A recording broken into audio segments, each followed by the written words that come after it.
Earth, our home. It's beautiful, powerful, and dying. We don't live on this Earth alone, and currently the globe is experiencing the sixth mass extinction, yet this one is like no other.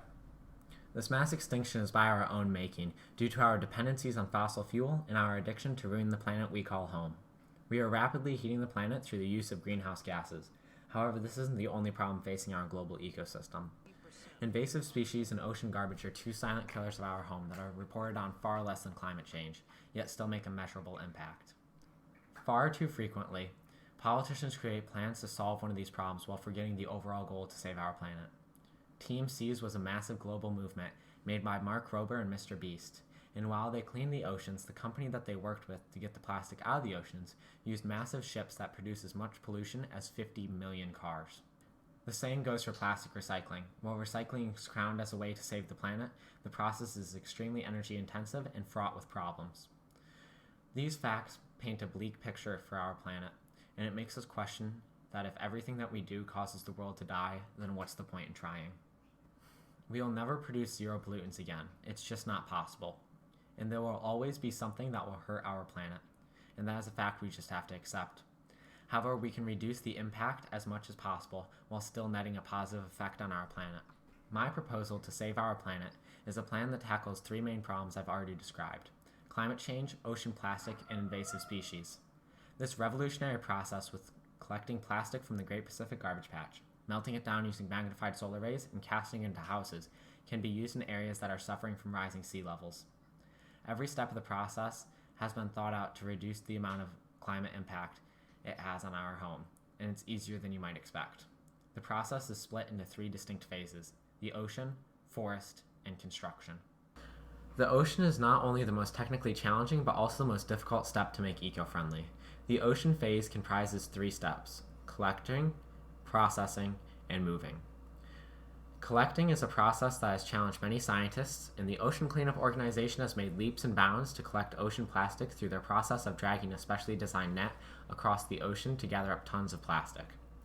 This net is towed between two boats, and then the net is dumped onto one of the boats. This is where problems arise. A cargo ship, as previously mentioned, is terrible for the environment, with one cargo ship putting out the same pollution as 50 million cars. This attempt to save our home might not be as useful as you might think. The solution to this problem can be found in history. For thousands of years, humans have traveled across lakes, oceans, and seas. They did this mostly with the power of the wind. Greek vessels traveled across the water at 7 knots, and as recently as 2016, the Black Pearl super yacht could travel at 30 knots. However, these ships are mono-hulled. I propose that the plastic collection should be done using a sailed dual-hulled ship.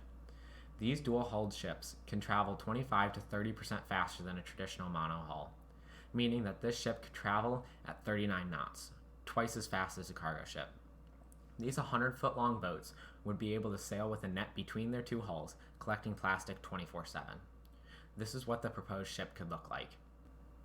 So this means that the first of many steps is taken. We have an eco-friendly boat to collect plastic, but now what do we do with this plastic? These specially designed ships would be an all-in-one factory. On these boats, there would be massive lenses to magnify and melt plastic. The molten plastic would then be made into a variety of things necessary to build a house.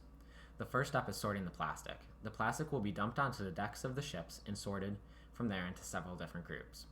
The most common plastic waste found in the ocean is water bottles, plastic bags, and straws. These are different types of plastics and can be used for different things inside a house.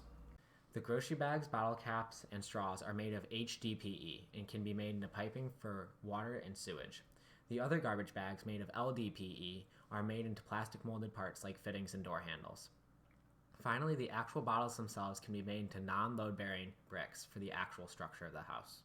All these parts can be melted and cast on the way to the construction site, saving time and resources, bringing the raw material to a recycling center. This will also make the boat a perfect staging area to construct the kits for the houses. In New England, one of the most rot-resistant trees in the world is considered by some groups to be an invasive species. This tree is called the black locust. It is rot-resistant for up to 100 years and is extremely fast-growing. A black locust tree grows 26 feet in 3 years. These two attributes make it the ideal tree for building the load-bearing parts of our floating homes. It is a hardwood that is rot resistant and invasive in certain parts of the US, meaning that it will cause little to no negative impact in the areas in which it is harvested, as well as it is extremely renewable with its growth cycle.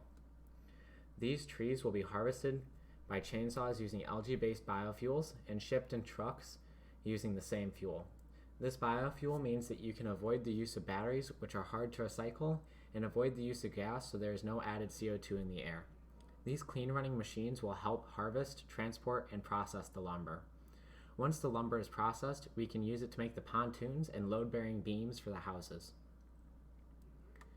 The plastic parts of the house are transported on a boat, and another boat will pick up the beams and pontoons made of the black locust wood.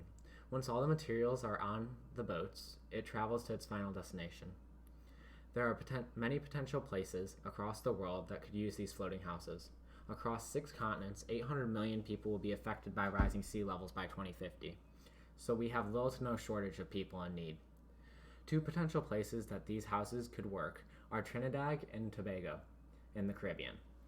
These places have 80% of their land at risk of rising sea levels, so the boats will sail from New England and the Great Pacific Garbage Patch down to the Caribbean. Once at the build site, the houses will be assembled extremely quickly. The wooden pontoons will be lowered into the water. From there, the frame will be built using the beams, and plumbing will be put in. The bricks would then be placed to form the walls, and finally the plastic fixtures will complete the house. This house uses clean, recycled plastic, transported on eco-friendly boats, supported by an invasive species of wood, and will provide housing to places being destroyed by rising sea levels. Our planet is our home, and it is in pain. We as humans are slowly destroying the earth with our bad habits and carelessness. In recent years, we have been pushing to make our day-to-day life cleaner. However, many of these new technologies, such as electric cars, might be doing more harm than good. That is why I propose this idea. We need to look at all aspects of the process, how everything from the way we recycle to the way we transport our materials affects our climate. If we take into account every step of the way, we can make little differences that together will yield big results. Our planet isn't doomed. We can save it from the worst. We just need to attack the problem on all fronts.